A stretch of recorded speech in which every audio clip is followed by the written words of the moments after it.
Magandang araw sa inyo mga ka-next time. So ngayon ang ating Suzuki APV ay 3 years old na. So nalobat na siya. So ang ginawa ko, nilagyan ko muna ng battery solution kasi natuyo na yung battery. Kailangan pala lagi mong chine-check yun. Yan, nalagay mo dyan sa butas na yan. May level naman yan. Tapos bumili ako sa Shopee ng charger. Yun, chinarge ko. Tinry ko lang kung po pwede.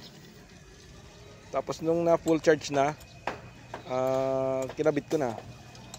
So medyo may kamahalan pag bibili ka ng bagong battery, no? Nagre-range siya ng 3,000, 4,000, 5,000 pag pinakamaganda. Yung mga Motolite, magagandang klase, mga mamahaling brand, mahal siya. So ang ginawa ko, nag-DIY ako. So tinry ko tong lalagyan muna siya ng battery solution kasi nakita ko medyo wala na siyang tubig. Tapos chinarge ko, bumili ako sa Shopee, 300 plus lang yung battery charger.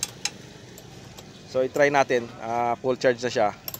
Ngayon try natin kung aandar. So mabilis lang siya mag-charge, walang 8 hours, mga 3 hours lang, 4 hours lang full charge na. Kasi may indicator naman yung yung charger eh. So ayun, ito try natin kung aandar, kung gagana siya. Kung gagana, hindi nakatipid tayo.